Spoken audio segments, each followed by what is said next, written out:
हा सत्संग संत रामपालजी महाराजांचा असून मराठी भाषिक भक्त समाजास सहज समजावे म्हणून हिंदी भाषेतून मराठी भाषेत रूपांतरित करण्यात आलेला आहे.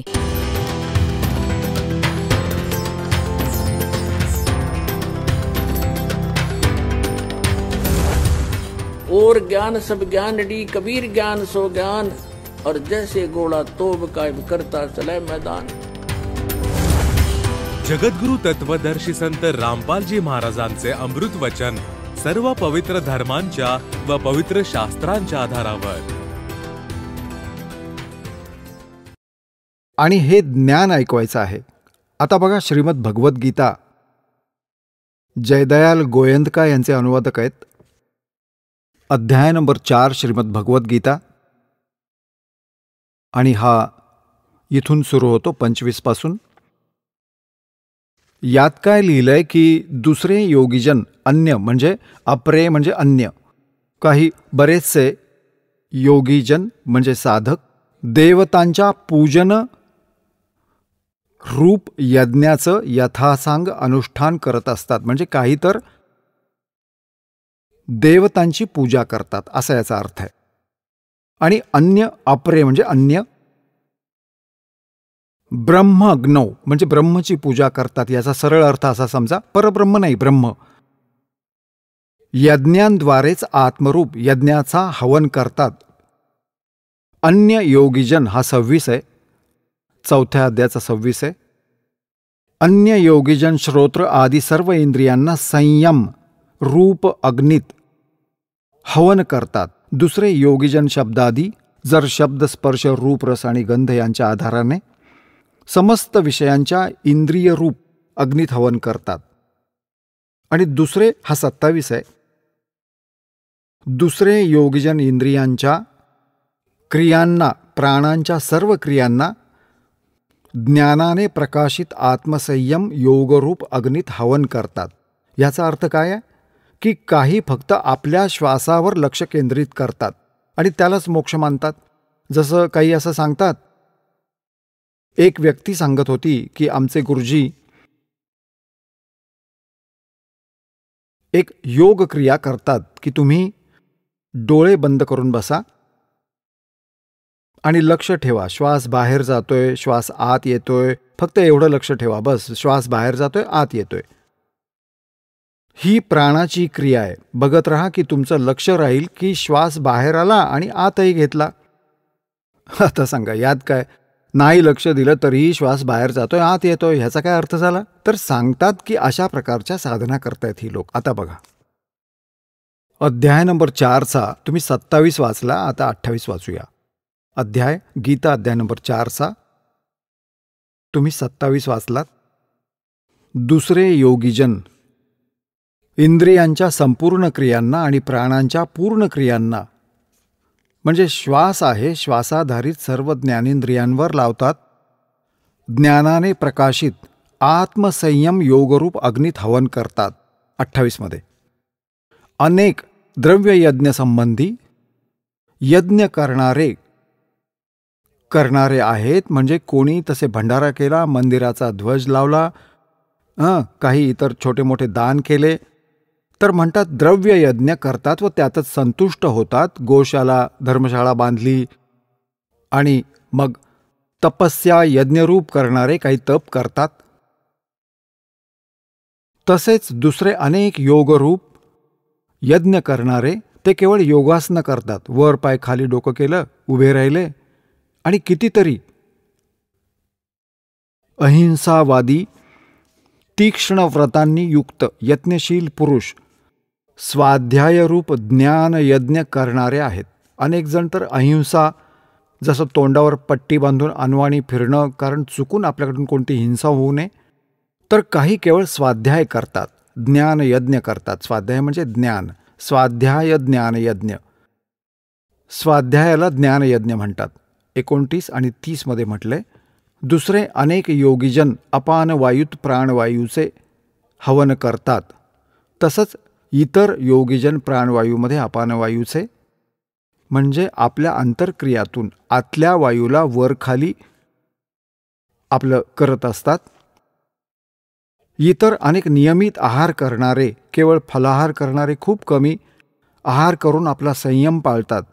काही प्राणायाम पण करतात. प्राणायाम परायण पुरुष प्राण आणि अपानाची गती रोखून प्राणाला, श्वासांना प्राणातच हवन करतात. हे सर्व साधक योगांद्वारे पापांचा नाश करणारे यज्ञ जाणणारे आहेत. याचा अर्थ असा आहे की हे सगळेजण आपापल्या साधनांना यज्ञांद्वारे पापांचा नाश करणारे यज्ञ जाणणारे आहेत. त्यांची जी साधना आहे ते मानतात की पापनाश करणारी आहे आमची साधना. 31व्यात म्हटले की हे कुरुश्रेष्ठ अर्जुन, यज्ञातून उरलेले अमृत अनुभवणारा योगीजन सनातन परमब्रह्म, सनातनम ब्रह्म, सनातन ब्रह्म म्हणजे तद्ब्रह्म, परम अक्षर ब्रह्मला प्राप्त होतो. ओहो. यज्ञातून उरलेल्या म्हणजे धार्मिक शास्त्र अनुकूल साधना करणारा, याचा अर्थ शास्त्र अनुकूल साधना करणारा व्यक्तीच त्या सनातन परमात्म्याला प्राप्त होतात. यज्ञ न करणाऱ्या पुरुषासाठी अयज्ञस्य, तर हा मनुष्यलोक सुद्धा सुखदायक नसतो, तर परलोक कसा सुखदायक असेल. म्हणजे 31व्यात म्हटले की जे भक्ती साधना करत नाहीत ते सारे मातीमोल होतील. ते तर आता 32मध्ये कमाल केली आहे. आहा. 4थ्या अध्यायाचा 32वा श्लोक. अशा प्रकारे अजूनही अनेक प्रकारचे यज्ञ यांनी इथे गडबड केली. ब्रह्मणे मुखे साठी लिहिलंय की वेदाच्या वाणीत. वेदवाणी तर हा ब्रह्म सांगतोच आहे गीतेमध्ये. हे लिहायला हवं होतं सच्चिदानंद घनब्रह्मच्या वाणीत. मुखे म्हणजे त्याच्या मुखकमलातून उच्चारित वाणीत. आता ब्रह्मणेचा अर्थ दाखवतो यांच्याकडूनच केलेला 17व्या अध्यायातील 23वा श्लोक ह्याच श्रीमद भगवद्गीतेत. हा बघा, हा आहे 17वा अध्याय आणि 23वा श्लोक हा 23वा. ओम तत्सत इति निर्देशः ब्रह्मणे त्रिविधः स्मृतः. ब्रह्मणेचा अर्थ त्यांनी दिलाय. ब्रह्मणे म्हणजे सच्चिदानंद घनब्रह्मचा म्हणजे परमक्षर ब्रह्मचा. ओम ओम तत् तत् सत सत असा हा 3 प्रकारचा त्रिविधः सच्चिदानंद घनब्रह्मचं नाव सांगितलंय. म्हणजे ब्रह्मणे म्हणजे सच्चिदानंद घनब्रह्म म्हणजे परमक्षर ब्रह्म, पूर्ण परमात्मा. गीता ज्ञानदाता आपल्याहून अन्यच्या विषयी सांगत आहे. आपण पुन्हा परत येऊया 4थ्या अध्यायाच्या आता परत 32व्या श्लोकात. आहा. हे बंदीछोड, कसं अनमोल ज्ञान आहे हे, याचा संपूर्ण नाश करून ठेवलाय. एवं बहुविध यज्ञ विततः ब्रह्मणे मुखे. विततः म्हणजे विस्ताराने. आहा. ब्रह्मणे मुखे सच्चिदानंद घनब्रह्मच्या मुखातून उद्धृत अमृतवाणीत कर्मजात विद्धितान सर्वान एवं ज्ञात्वा विमोक्षसे. आहा. आता वाचा. अशा प्रकारे अनेकही तऱ्हेचे यज्ञ. इथे लिहा सच्चिदानंद घनब्रह्म अर्थात परमक्षर ब्रह्म पूर्ण परमात्म्याच्या मुखातून उच्चारित वाणी. मुखातून, मुखे त्याच्या मुखातून उच्चारित वाणीत विस्ताराने सांगितले आहे. त्या सर्वांना तू कर्मजान, हा मन, इंद्रिय व कर्म व शारीरिक क्रियांद्वारे संपन्न होणाऱ्या जाण. म्हणजे आपली स्वाभाविक कर्म करत करतच त्यांना केलं जातं असा त्याचा अर्थ झाला. ह्या प्रकारे ज्ञात्वा, ह्या प्रकारे जाणून, ह्या प्रकारे तत्वाने जाणून त्यांच्या अनुष्ठान म्हणजे भक्तिक्रिया साधनाद्वारा तू कर्मबंधनातून सर्वथा मुक्त होशील. याचा अर्थ आहे की तू त्यांना जाणून विद्धी एवं ज्ञात्वा विमोक्षसे म्हणजे पूर्णपणे मुक्त होशील. हे ज्ञान समजल्यानंतर तू बिलकुल त्यात लिहिल्यानुसार साधना करून अनुष्ठान केल्याने तू पूर्णपणे मुक्त होशील. हे तत्वज्ञान आहे जे सच्चिदानंद घनब्रह्मच्या वाणीत सांगितलंय. आता इथे सांगितलंय 4थ्या अध्यायाच्या 34व्या श्लोकात. आहा. आता त्या ज्ञानाला जे सच्चिदानंद घनब्रह्मच्या वाणीत लिहिलं आहे त्या ज्ञानाला तू तत्वदर्शी ज्ञानी संतांकडे जाऊन समजून घे. त्यांना नीट दंडवत प्रणाम केल्याने, त्यांची सेवा करून आणि कपट सोडून सरळतेने प्रश्न करून ते परमात्म तत्व नीट जाणणारे तत्वदर्शिनः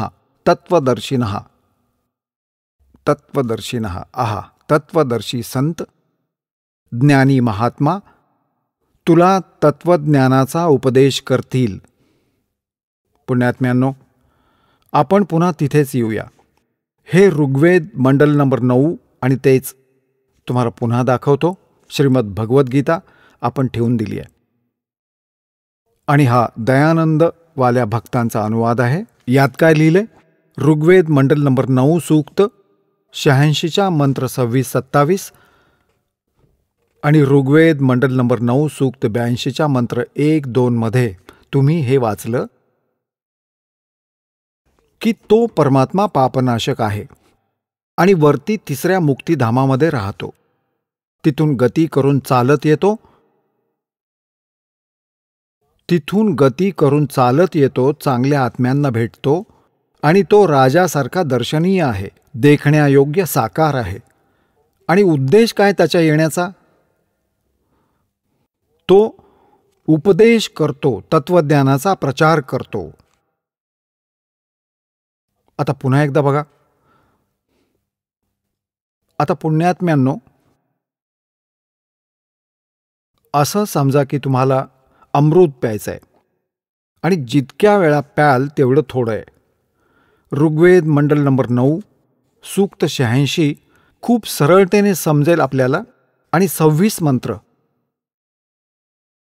यज्ञ करणाऱ्या यजमानांसाठी, म्हणजे साधना करणारे, हे यज्ञाचा उल्लेख आला ना. यज्ञ म्हणजे धार्मिक अनुष्ठान करणारे भक्तांसाठी, यजमान म्हणजे भक्तांसाठी परमात्मा सगळे रस्ते सुगम करतो आणि त्यांची विघ्ने नष्ट करतो, त्यांच्या सर्व दुःखांचं निवारण करतो आणि त्यांना पवित्र करत आणि आपलं रूप सुगम करत. आता सतलोकात परमात्मा जिथे ते एका स्थानावर राहतात, एका रोमकूपात. हे एक रोमकूप आहे, यात करोडो सूर्य आणि करोडो चंद्रमा मिळवा. असा एका रोमकूपाचा प्रकाश आहे परमात्म्याचा, केसाचं छिद्र ज्याला रोमकूप म्हणतात.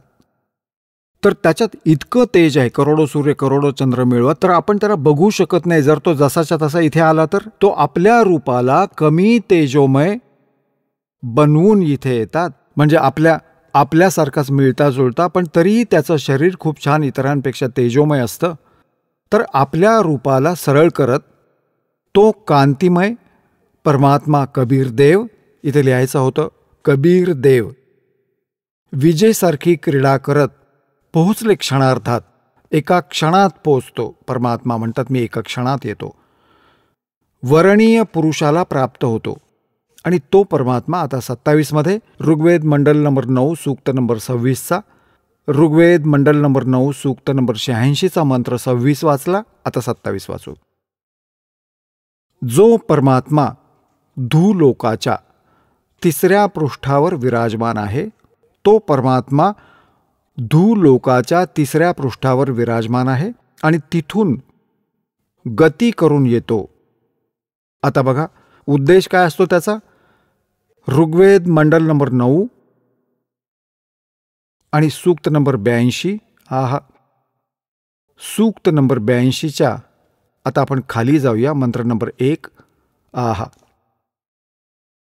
सर्वोत्पादक प्रभू म्हणजे सगळ्यांची उत्पत्ती करणारा भगवान, प्रकाश रूप, तेजोमय रूपवाला, त्याचं तेजोमय शरीर आहे, सद्गुणांची वर्षा करणारा, पापांचा नाश करणारा, पापांचं हरण करणारा, तो राजेव राजासारखा, राजेव राजा समान.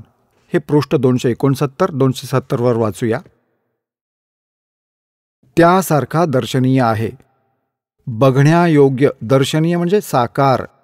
आणि तो पृथ्वी वगैरे लोकांतरात 4 दिशांना शब्दायमान होत आहे. तो वर्णीय पुरुषाला, जो दृढभक्त आहे, त्याला पवित्र करत त्याला प्राप्त होतो, मिळतो ज्या प्रकारे विद्युत, आकाशीय वीज आवडणाऱ्या स्थानांना आधार बनवत प्राप्त होते. आता इथे पहा, त्यांचा उद्देश काय आहे. ऋग्वेद मंडल नंबर 9 सूक्त 82 वर आलो आपण. पहिला मंत्र वाचला, दुसरा वाचूया. हे परमात्मन, उपदेश करण्याच्या इच्छेने म्हणजे ज्ञान देण्याच्या, तत्वज्ञान देण्याच्या इच्छेने आपण महापुरुषांना प्राप्त होता आणि आपण अत्यंत गतिशील वस्तूसारखा म्हणजे खूप जलद जाणाऱ्या वस्तूसारखा आमच्या आध्यात्मिक यज्ञांना प्राप्त होता. आपण कबीरदेव आहात. आपण कबीरदेव आहात. जसं हे बघा 9:20 हे लिहिले स्पष्ट. ऋग्वेद मंडल नंबर 9 सूक्त 20चा मंत्र 1 स्पष्ट केलंय इथे. कबीरदेव, कबीरदेव आहा. कबीरदेव जसं यजुर्वेद तसंच कबीरदेव आहे. कबीर रवरती आहे देव. कबीर परमेश्वर. तो कबीर हे लिहायचं होतं. तो कबीर परमेश्वर आहे. तो आहे कबीर परमेश्वर आहे. तर इथे कवीचा अर्थ मेधावी लिहिला. कवीचा अर्थ बघा लिहिला काव्यकार. मेधावी आणि सर्वज्ञ लिहिल्याने वेगळा अर्थ होतो. इथे लिहायचं होतं तो कबीर देव आहे, सर्वांचा रक्षक आहे. आहा, विद्वानांच्या तृप्तीसाठी आहा ज्ञान देतो. बघा, सहनशील आहे आणि सगळ्या दुष्टांना युद्धात तिरस्कृत करतो. म्हणजे तत्वज्ञानरूपी संग्रामात सगळ्यांना हरवतो. आता पुन्हा येऊया ऋग्वेद मंडल नंबर 9च्या सूक्त नंबर 82च्या मंत्र नंबर 2 आहा. हे परमात्मन, उपदेश करण्याच्या इच्छेने आपण महापुरुषांना प्राप्त होता आणि आपण अत्यंत गतिशील वस्तूसारखे आमच्या आध्यात्मिक यज्ञाला प्राप्त होता. आपण कबीर देव आहात. आपण कबीर देव आहात. आहा, शुद्ध स्वरूप आहात. आमच्या पापांना दूर करून हे अमर परमात्मा, हे सोम, सोम म्हणजे अमर परमात्मा, हे परमेश्वर, आपण आम्हाला सुख द्यावे. पुण्यात्म्यांनो, कबीर साहेब म्हणत असत, नौ मन सूत उड़जिया रेसी रहे झक मारे, सतगुरु ऐसा सुड़जा दे भाई उड़झे ना दूजी बार. की हे असं ज्ञान उलगडून दाखवेल सद्गुरू, म्हणजे सत्य ज्ञान देणारा आध्यात्मिक टीचर. त्याला सद्गुरू म्हणतात. सद्गुरू परमात्मा स्वतः येतात. ते सद्गुरूंची भूमिका पण करतात.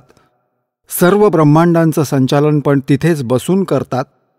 आणि त्यांनी आपली अमृतवाणी, सच्चिदानंद घनब्रह्मची वाणी लिपिबद्ध करून गेले.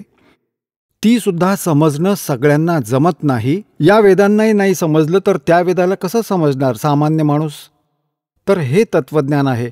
ह्या दासाला बुद्धी दिली कबीर भगवानाने, परमेश्वर कबीरजींनी, आणि ह्या दासाला एक सत्य ज्ञान देणारा गुरु बनवला, सद्गुरू. तसं तर सद्गुरू तेच आहेत, पण आपल्या कृपेने या दासाला म्हणतात गुरु मेर करे तो कागद हंस बना दे. मी तर कावळा होतो आणि कावळ्याचा हंस त्यांनीच केला, सद्गुरूंनी. आता तो परमात्मा, त्याचं नाव अजून स्पष्ट केलंय. आता बघा, ह्याच ऋग्वेदाचं, ऋग्वेद जो आर्य प्रतिनिधी सभाद्वाराच प्रकाशित आहे तोच आपण वाचतोय. हा इथून प्रकाशित आहे, जे तुम्हाला आधीच दाखवलं होतं. पुन्हा पुन्हा हे दाखवणं अनिवार्य आहे, कारण कोणी तुम्हाला भ्रमित करायला नको की घरचं काही दाखवतोय. ऋग्वेद मंडल नंबर 9 सूक्त 96 वर आलो आता आपण. 96 वर. आधी 86, 82 सूक्त वाचलं होतं 9व्या मंडलाचं. आता 16व्या श्लोकात म्हटलं आहे 96. ऋग्वेद मंडल नंबर 9 सूक्त 96 मंत्र 16. गुह्यम म्हणजे गुप्त, रहस्यमय. चारू म्हणजे श्रेष्ठ, नाम म्हणजे नाव. हे तर आपण वाचू शकतो आरामात. इथे त्यांनी काही आपली हिंदी पण लिहिली आहे. चारू म्हणजे श्रेष्ठ, गुह्य म्हणजे सर्वोपरी रहस्य, सर्वात गुप्त. आणि नाम म्हणजे नाव. यांनी जरी काही विचित्र टाकलं, तुमची व्याख्या आहे, नावाचा अर्थ संज्ञा म्हणजे नाव आहे, जे तुझं नाव आहे. आता बघा, हे परमात्मन सर्वोपरी रहस्य, इथे लिहायचं होतं जो गुप्त, गुह्यम म्हणजे गुप्त, चारू म्हणजे श्रेष्ठ, हे लिहिलंच आहे. नाम म्हणजे नाव लिहू. यांनी तर गोंधळवण्याचा प्रयत्न केलाय. जी तुमची संज्ञा आहे, जो हे परमात्मा तुझं रहस्यमय गुप्त श्रेष्ठ नाव आहे, त्याचं ज्ञान द्यावं. आहे काही यात? ते असं म्हणतायत यजुर्वेद वाचायचं आहे. आता तर आपण यांचे जज्जरवेद पण वाचले. यजुर्वेदाला हे जज्जरवेद म्हणतात. आता हे ज्ञान तर आमच्यासाठी बोटावर मोजण्यासारखं आहे, परमात्म्याने आधीच दिले आहे. हे परमात्मन सर्वोपरी रहस्य म्हणजे तुझे विशेष रहस्य म्हणजे गुप्त, जे कोणाला माहिती नाही, ते श्रेष्ठ नाम म्हणजे नाव. तुमचं जे नाव आहे, आपण त्याचं ज्ञान द्या. आपण उपासक लोकांसाठी स्तूयमान आहात, स्वाभाविक शक्तीने युक्त आहात. विजेसारखं ऐश्वर्यासमोर प्राप्त करू द्या आणि आम्हाला प्राणविद्येचा वेत्ता बनवा. हे सर्व शक्तिसंपन्न परमेश्वर, आम्हाला इंद्रियांच्या संयमाचा ज्ञाता बनवा. आता इथे बघा, 17मध्ये 16मध्ये विचारले, आपण आपल्या श्रेष्ठ नावाचं आम्हाला ज्ञान द्यावे. एवढीशी गोष्ट. 17व्यामध्ये ते नाव सांगितलंय. काय लिहिलंय?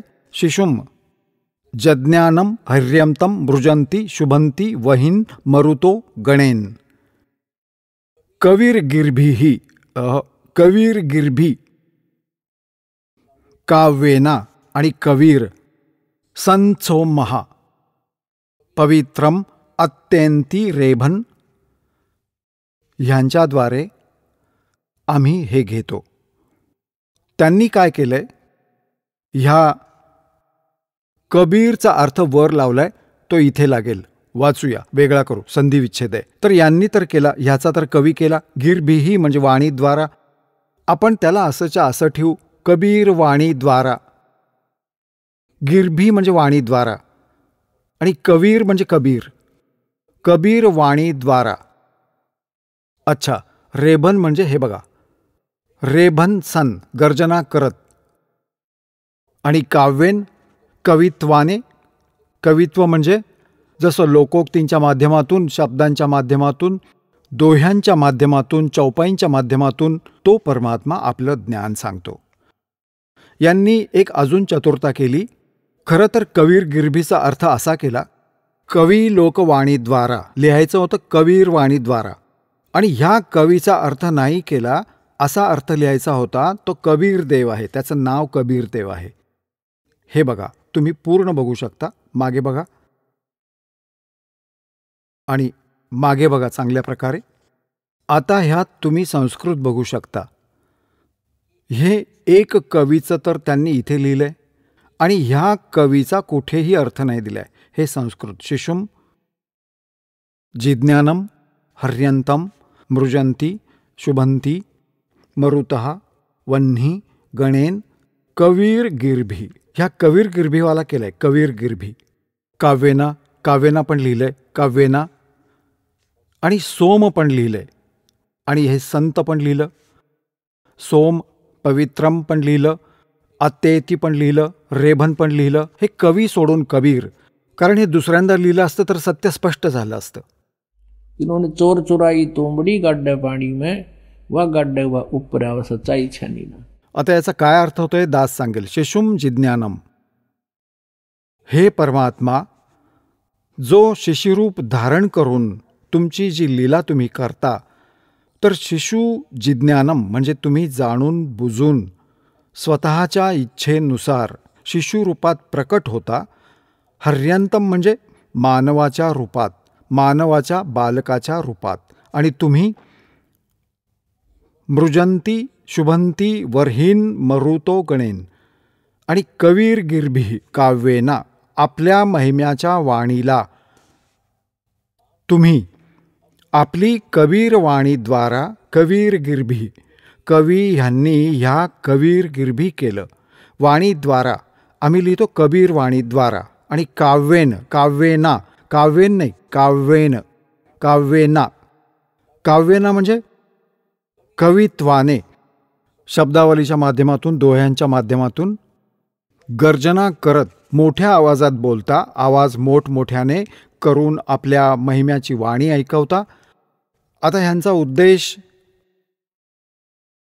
मरुतः म्हणजे विद्वान, गणेन म्हणजे समूह, हे होतो गणेन म्हणजे समूह, आणि वह्नीम म्हणजे त्या गतिशील परमात्म्याचा गुणांचा. गणेन म्हणजे असतात समूह, खूप लोक एकत्र येतात. मरुतः म्हणजे साधक. याचा अर्थ हा आहे की तो परमात्मा जेव्हा कबीर हे कबीर देव संत रूपात, तो अमर परमात्मा संत रूपात कबीर साहेब, कबीर नाव त्याचं, संत म्हणजे ऋषी रूपात जेव्हा प्रकट होतो शिष्यरूप धारण करून, मग तो मोठा होतो, तर आपल्या महिम्याची वाणी कबीर वाणीच्या द्वारे कबीर गिरभी, गिरभी म्हणजे वाणीद्वारा, आणि काव्येना म्हणजे कवितातून, कवितांच्या माध्यमातून, आणि उच्च स्वरात गरजून गरजून सांगत असतो. आता परमात्मा काय सांगत असतात? चारों युग में संत पुकारे, कूक कहा हम हेल रे, हीरे माणक मोती बरसे, ये जग जुगता डेल रे. आता परमात्मा स्वतः सांगत होते, कबीर परमेश्वर, की चारही युगात माझे संत पुकारतात, ज्यांना मी येऊन भेटलो. माझ्याकडून मिळालेल्या ज्ञानाला मग त्यांनी ठामपणे गाजावाजा करून अनेक ठिकाणी जनतेला सांगायचा प्रयत्न केला. और कूक कहा हम हेल रे, आणि आम्ही पण उंच आवाजात, मोठ्या स्वरात, जागोजागी गळा फाडून उभे राहून,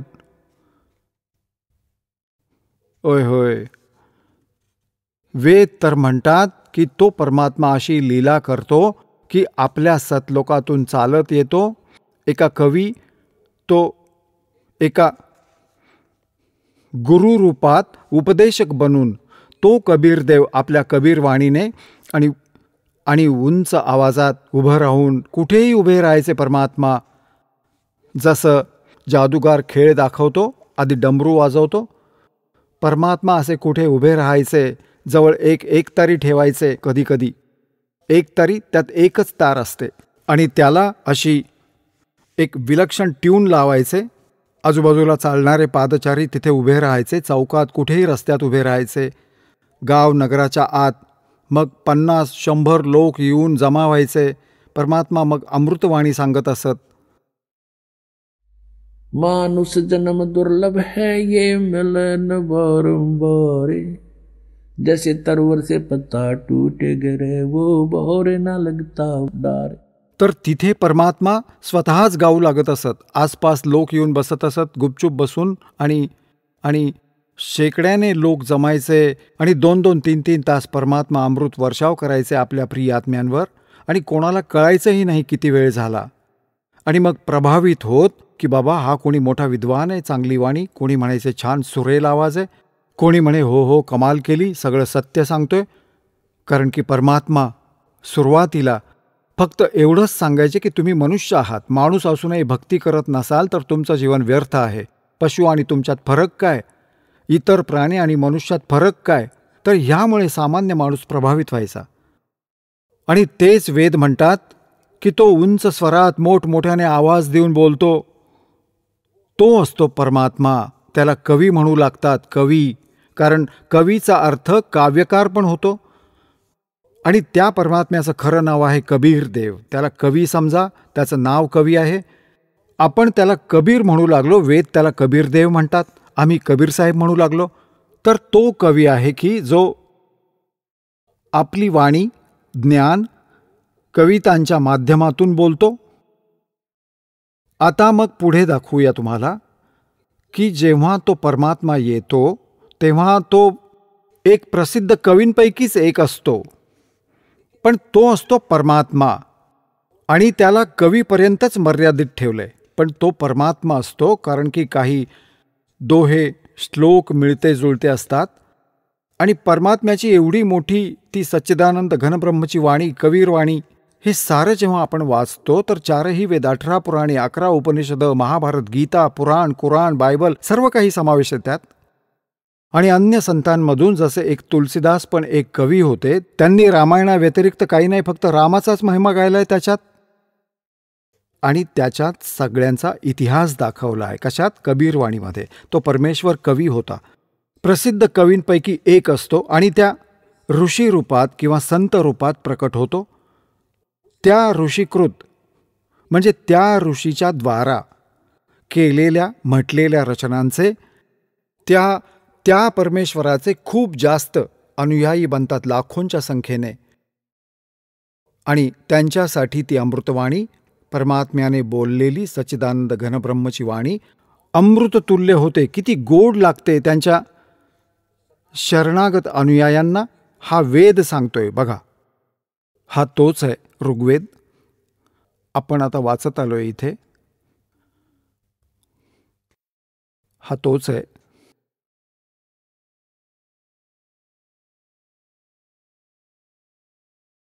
आता आपण इथे आलो आहोत. ऋग्वेद मंडल नंबर 9, सूक्त नंबर 96. 16 म्हटलंय, तुमचं जे श्रेष्ठ गुप्त श्रेष्ठ नाव आहे ते सांगा.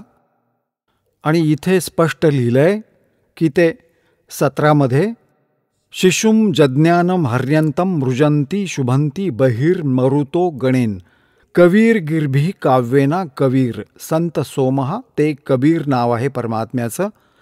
आणि तो अमर परमात्मा ऋषीरूप संत रूपात प्रकट होऊन आपल्या वाणीला काव्येना पवित्र वाणीला अति रेभन, अतेती म्हणजे खूप, रेभन म्हणजे गर्जना करत उंच आवाजात बोलतो. यांना तर अनुवादात गडबड करायचीच होती. आता बघा 18व्यात कमाल आहे. तो परमात्मा म्हणतात ऋषी मना य ऋषीकृत. हे ऋषी आहे, हा त पुसला गेलाय. हे ऋषीकृत सवर्षा सहस्रणीय पदवी कविनाम तृतीयम धाम महिषः सिसंतम सोमः विराजमान राजतिष्टुप. तो 3ऱ्या धामात विराजमान आहे. त्याला स्थापित करून जो खूप मोठा जो 3रा धाम आहे तिथे तो राहतो. आणि तो कविनाम पदवी. आता ऋषी किंवा संत रूपात प्रकट तो ऋषी म्हणा किंवा संत म्हणा, त्या ऋषीकृत ऋषी रूपात प्रकट परमात्म्याद्वारे हजारो वाणी, सहस्त्रय म्हणजे हजारो वाणी जी बोलली जाते, ज्या कारणाने ती पदवी कविनाम म्हणजे प्रसिद्ध कवींमध्ये एक पदवी, पण कवीची पदवीही तो प्राप्त करतो. आणि ऋषी म्हणा, जो ऋषी स्वभावाचा संत भगत असतात त्यांच्यासाठी सवर्षा म्हणजे खूप आनंददायक असते. इथे बघा ऋग्वेद मंडल नंबर 9 सूक्त 96 आपण 16 वाचला, 17 वाचला. आता 18 इथे आपण संस्कृत बघितलं. आता इथे बघूया. ऋग्वेद मंडल नंबर 9 सूक्त 96 मंत्र 18 वाचतोय आपण. सोमस्वरूप परमात्मा, अमर परमात्मा पालनाची इच्छा करीत तिन्ही लोकात प्रवेश करून सर्वांचे धारण पोषण करणारा हाच तो परमात्मा आहे, जो गीतेच्या अध्याय 15 श्लोक 17 लिहिलंय. पालनाची इच्छा करणारा जो महान परमात्मा तृतीय धाम, देवयान आणि पितृयान ह्या दोन्हींपासून निराळं 3रं जे मुक्तिधाम आहे. आता ह्याचा अर्थ असा हवा होता, जो महान परमात्मा पालनाची इच्छा करत म्हणजे इथे खाली तो आपल्याला तृप्त करायला येतो, आपल्या पालनपोषण दुःखांचं निवारण करण्याची इच्छा करतो.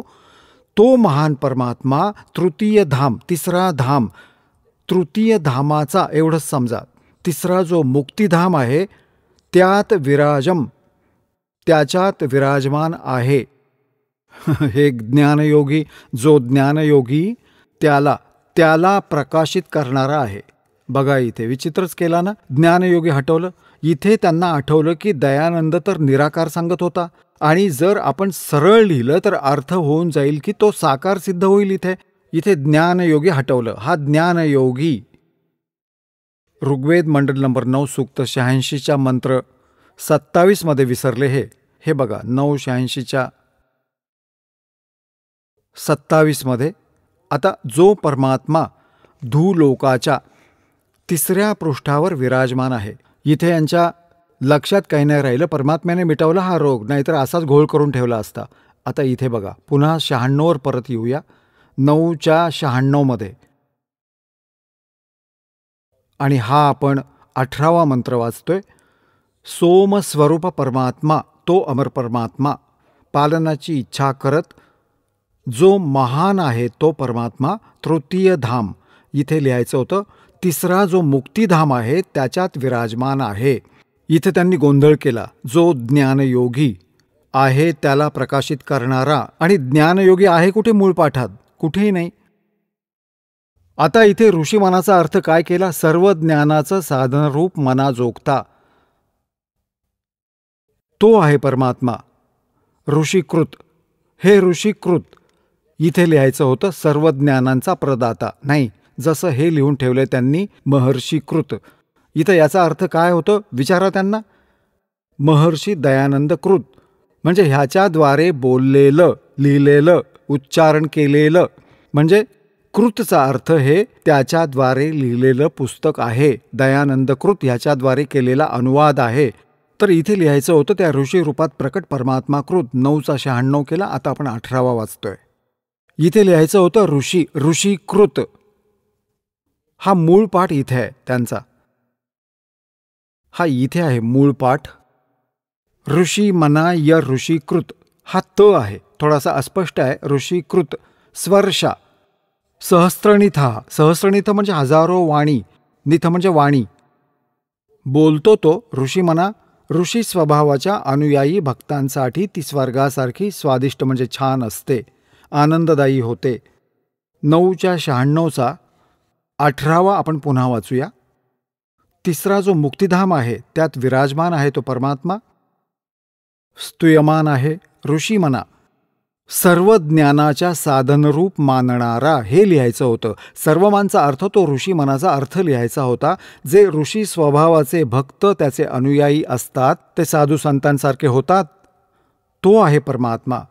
जो ऋषीकृत सर्व ज्ञानांचा प्रदाता नाही, जो त्या ऋषी रूपात प्रकट, ऋषी किंवा संत, जसं आधी 17व्या श्लोकात लिहिले मंत्रात, की तो संत रूपात प्रकट होऊन वाणी बोलतो. संत म्हणा किंवा ऋषी म्हणा, त्या ऋषीकृत, त्या ऋषीद्वारा बोललेली अमृतवाणी कबीरवाणीमध्ये स्वर्षा म्हणजे खूपच स्वादिष्ट, आनंददायक असते. यांनी तर घोळ घालून ठेवलाय, पूर्ण ज्ञानाचा बट्ट्यावळ करून टाकलाय.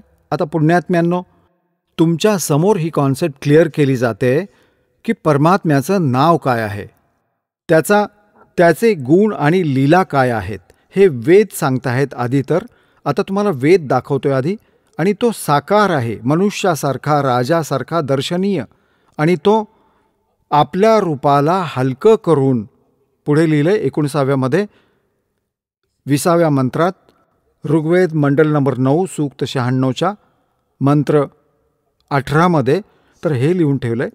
16मध्ये तर विचारलं तुमचं नाव काय आहे. 17मध्ये नाव सांगितलं तो कवीर आहे.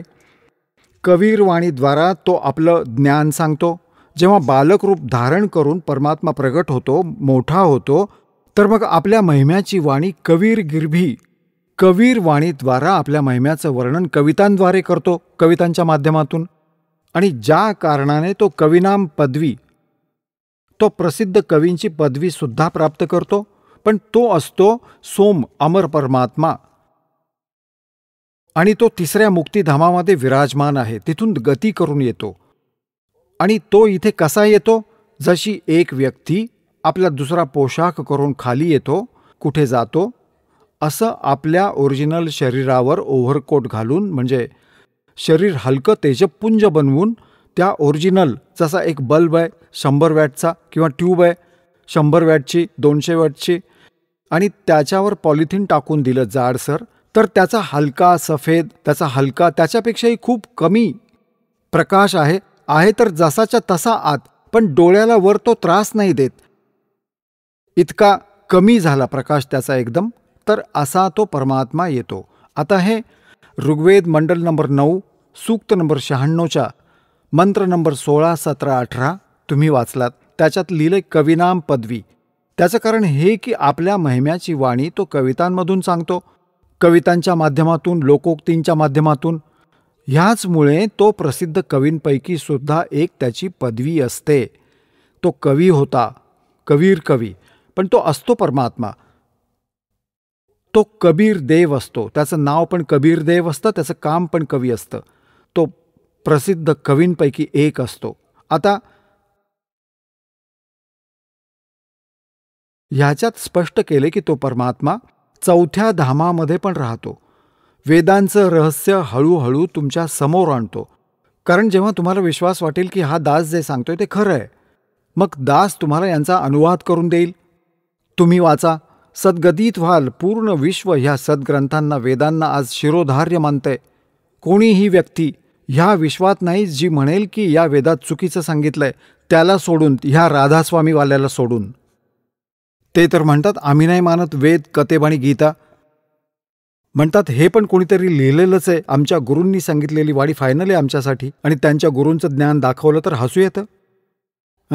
त्यांना सतनामाची काही माहिती नाही, तो काय प्रकार आहे. दाखवली असती सगळी वाणी, आता वेळ नाही आहे तितका, नाहीतर सगळं सांगितलं असतं त्यांचं. पुन्हा कधीतरी सांगेन.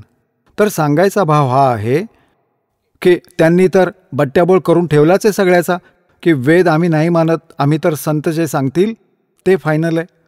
आणि त्यांच्या संतांनी सांगून ठेवलं की सतनाम, कुठे तर सतनाम सांगतायत ते. 2 मिनटं दाखवावे लागेल, नाहीतर गोष्ट अपूर्ण राहील.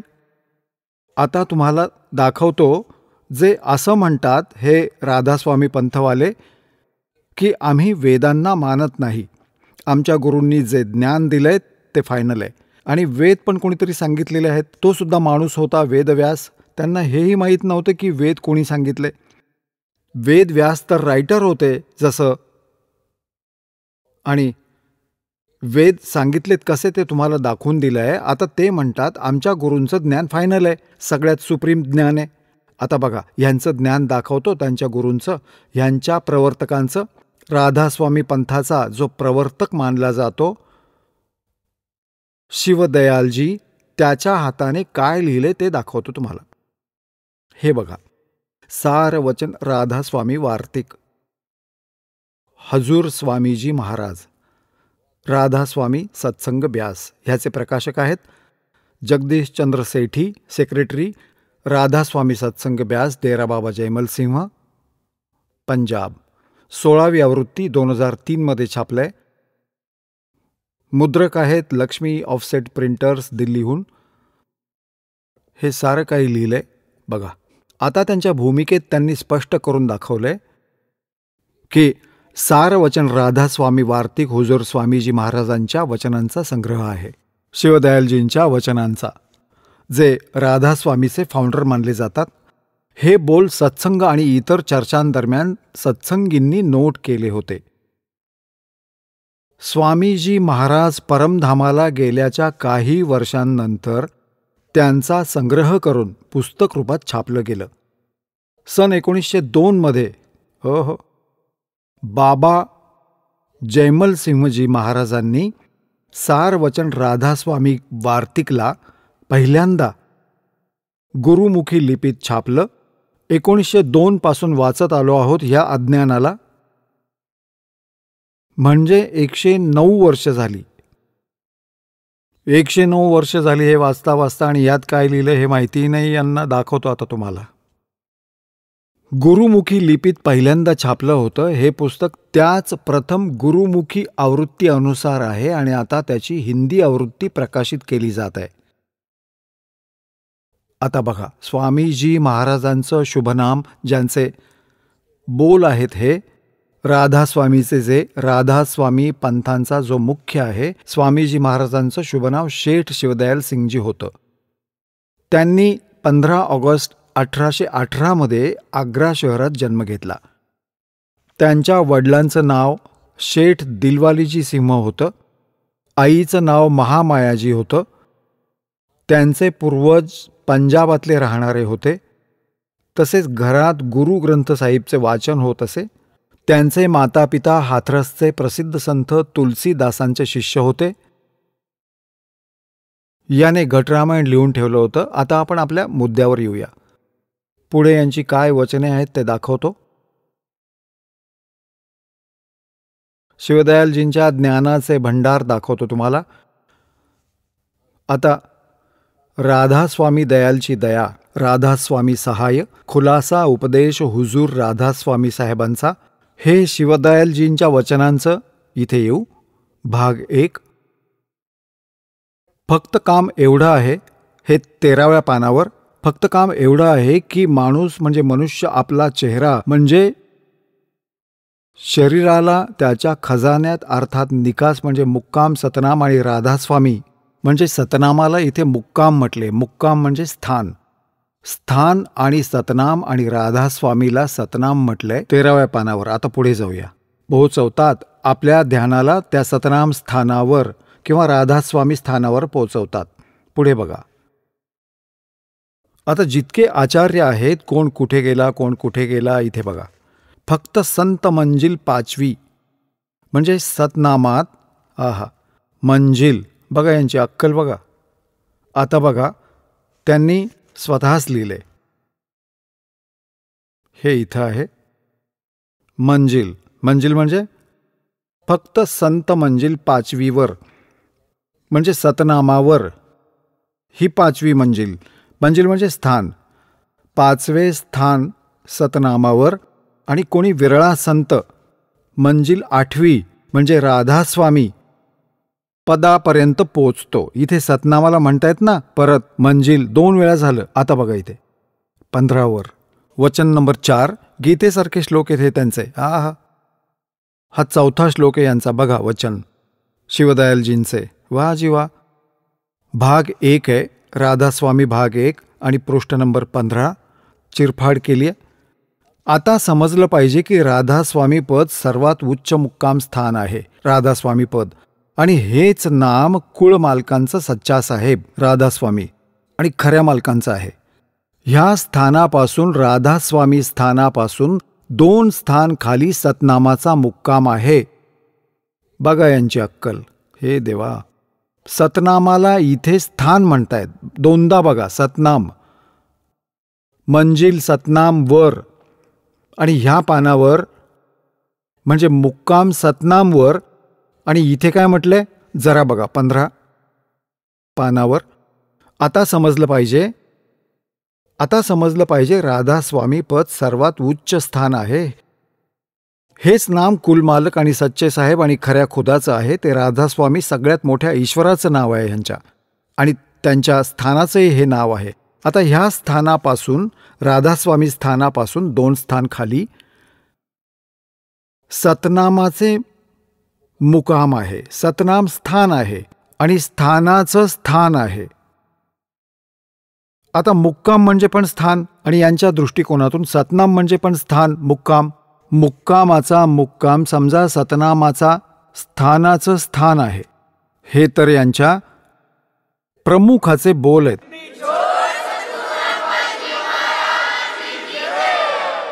चला आता आपण त्या श्रद्धाळूंचे अनुभव जाणून घेऊया ज्यांनी जगद्गुरु तत्वदर्शी संत रामपालजी महाराज यांच्याकडून दीक्षा प्राप्त केलेली आहे, तसेच त्यांच्याद्वारे सांगितलेल्या भक्ती मार्गावर चालत आहेत.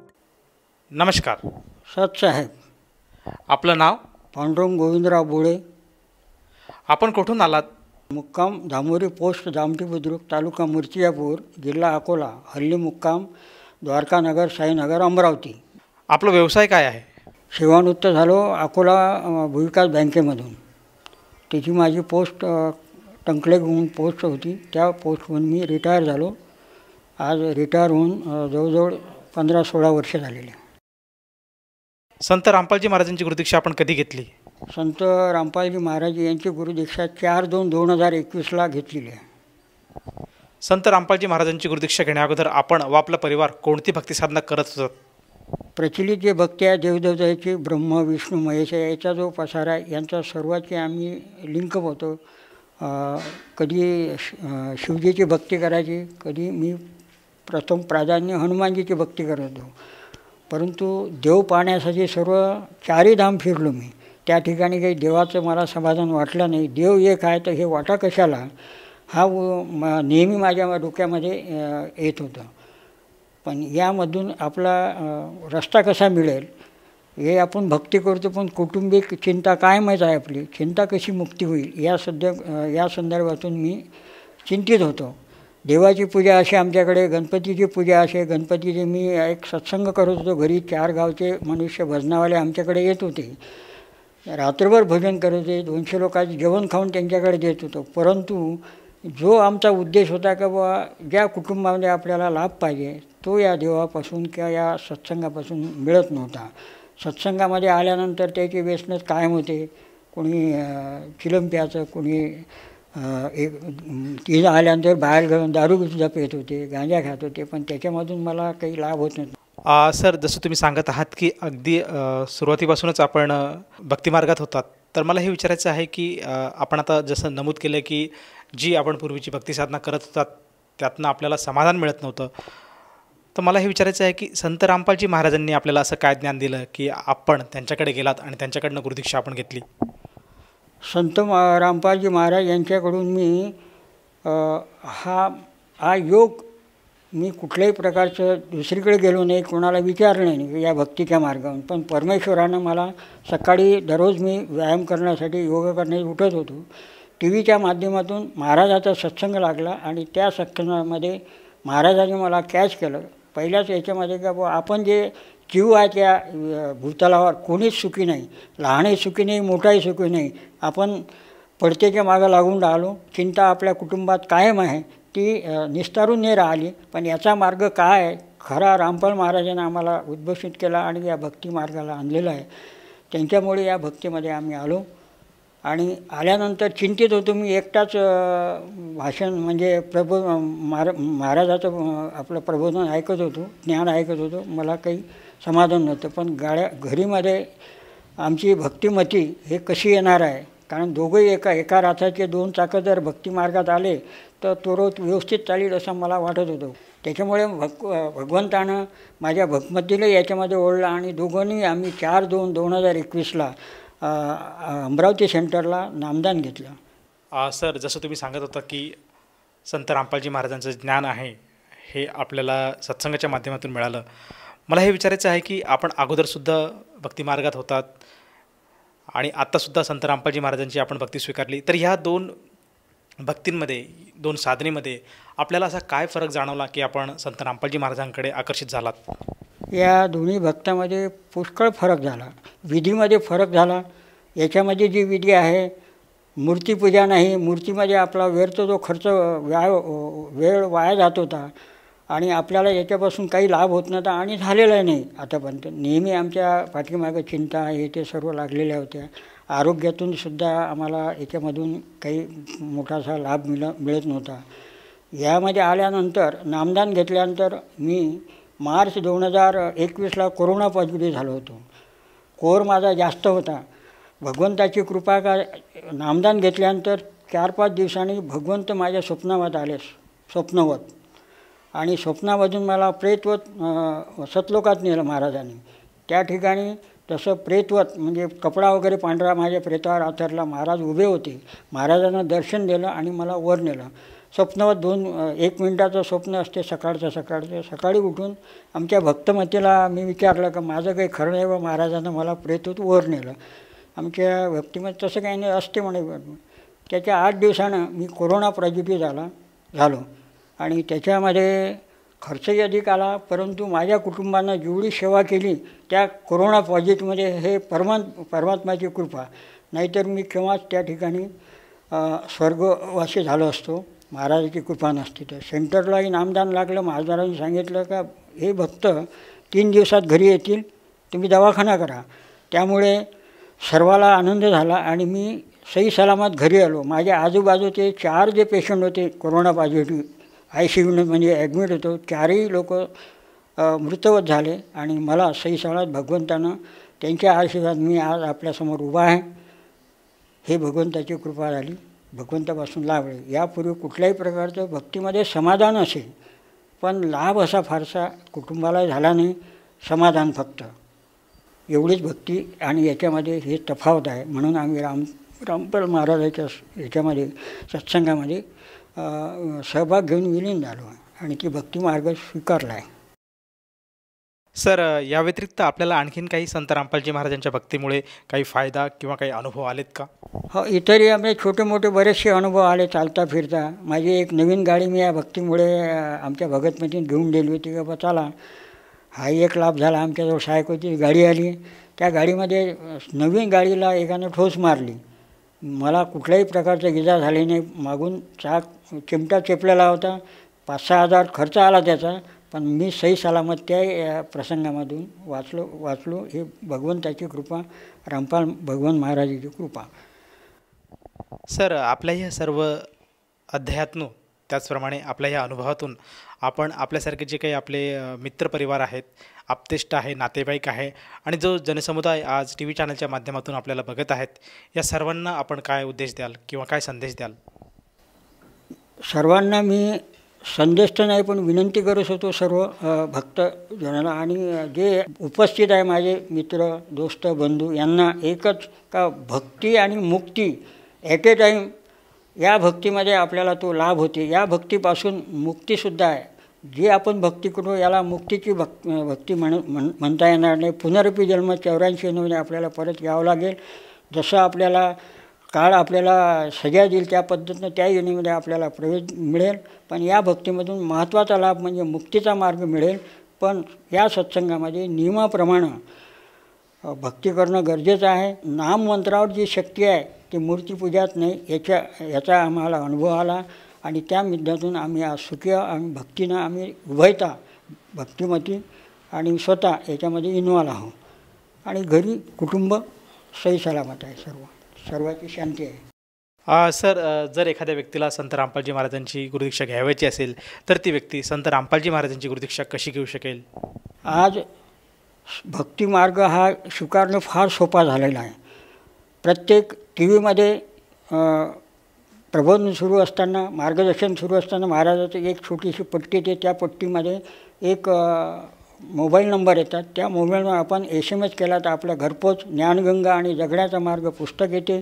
त्याशिवाय प्रचार माध्यमही पुष्कळ आज उपलब्ध आहेत. त्या माध्यमातून आपण या भक्तिमार्ग येऊ शकतो आणि नामदान घेऊ शकतो आणि आपल्या जीवनाचं कल्याण करू शकतो. सर, जसं तुम्ही सांगत आहात की आज संत रामपालजी महाराजांचे जे सत्संग आहे बऱ्याचशा सोशल मीडियाच्या प्लॅटफॉर्मवर आज आपल्याला बघायला मिळू शकतात. त्याचप्रमाणे TV चॅनलवर काही सत्संग येतात आणि सत्संग प्रसारित होत असताना काही नंबर फ्लॅश होत असतात TVवर. तर त्या नंबरवर जर साधकाने संपर्क साधला तर त्याला जवळच्या नामदान केंद्राची माहिती मिळू शकेल आणि तेथे जाऊन तो साधक संत रामपालजी महाराजांच्या शरणात येऊ शकेल. मला हे विचारायचं आहे की या साधनेसाठी, या भक्तिविधीसाठी, ही नामदीक्षेसाठी त्या साधकाला किती पैसे मोजावे लागतात?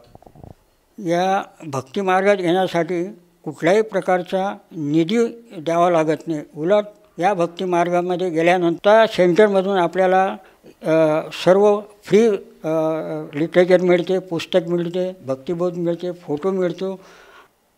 धन्यवाद. धन्यवाद सत साहेब.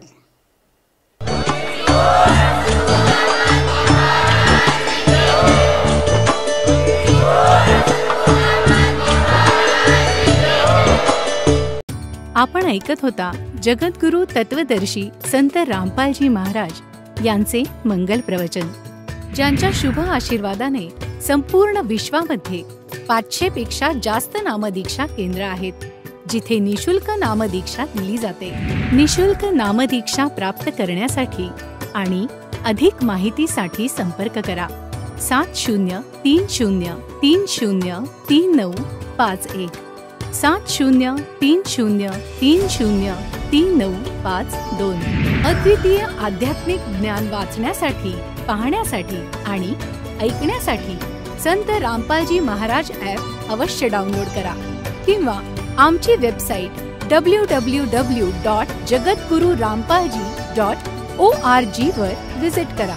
आम्हाला सोशल मीडियावर फॉलो करा. सर्व पवित्र धर्मांच्या पवित्र शास्त्रांवर आधारित प्रमाणित अनमोल पुस्तक ज्ञानगंगा किंवा जगण्याचा मार्ग यापैकी कोणतेही एक पुस्तक निशुल्क मागवण्यासाठी आपण आम्हाला आपले पूर्ण नाव, पूर्ण पत्ता, पिनकोड आणि फोन नंबरसह लिहून 7030303951 किंवा 7030303952 या नंबरवर SMS करू शकता किंवा 7030303950 या नंबरवर व्हॉट्सअप देखील करू शकता.